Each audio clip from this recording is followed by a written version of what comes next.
একদা এক গ্রামের পাশে বিশাল একটা জঙ্গল ছিল।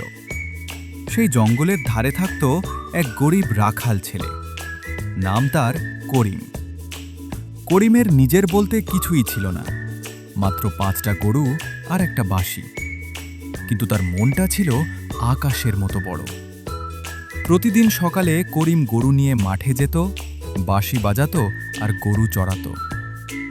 একদিন দুপুরবেলা প্রচণ্ড গরম। করিম একটা গাছের নিচে বসে পানি খাচ্ছিল। হঠাৎ দেখে রাস্তা দিয়ে একজন ভদ্র মহিলা হেঁটে আসছে।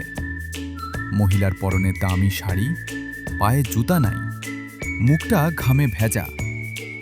দেখেই বোঝা যায় অনেক দূর থেকে হেঁটে আসছে। মহিলা করিমের কাছে এসে বলল, বাবা, আমি খুব তৃষ্ণার্ত, একটু পানি হবে? করিম সাথে সাথে তার মাটির পাত্রের সব পানি মহিলাকে দিয়ে দিল। তারপর নিজের ব্যাগ থেকে বাসি রুটি বের করে বলল, আপা, এটা খান, সকাল থেকে কিছু খায় নাই মনে হয়। মহিলা পানি খেয়ে আর রুটি খেয়ে অনেক শান্তি পেল।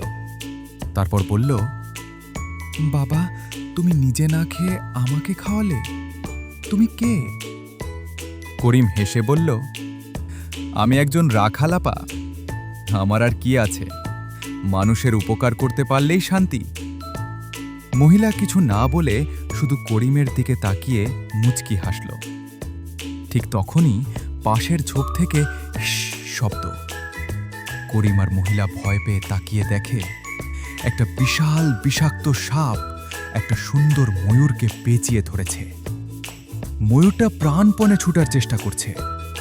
করিম দৌড়ে গিয়ে একটা লাঠি দিয়ে সাপটাকে আঘাত করল। সাপ ভয় পেয়ে ময়ূরকে ছেড়ে দিয়ে পালালো। ময়ূরটা উড়ে গিয়ে করিমের কাঁধে বসল। তার সুন্দর পালক দিয়ে করিমের গা মুছে দিল। তারপর বলল, রাখাল ভাই, তুমি আজ আমার জীবন বাঁচিয়েছ। আমি কোনোদিন এই ঋণ ভুলব না। করিম বলল, আরে, এটা তো আমার দায়িত্ব। সেই ভদ্র মহিলা সব দেখছিল। সে করিমের কাছে এসে বলল, বাবা, তোমার মতো দয়ালু ছেলে আমি খুব কম দেখেছি। তুমি কি আমার সাথে শহরে যাবে? করিম বলল, না আপা, আমার গরু আছে, আমি এখানেই ভালো আছি। মহিলা তার গলার একটা ছোট সোনার লকেট খুলে করিমের হাতে দিয়ে বলল, এটা রাখো, একদিন কাজে লাগবে। বলে মহিলা চলে গেল। দিন গেল,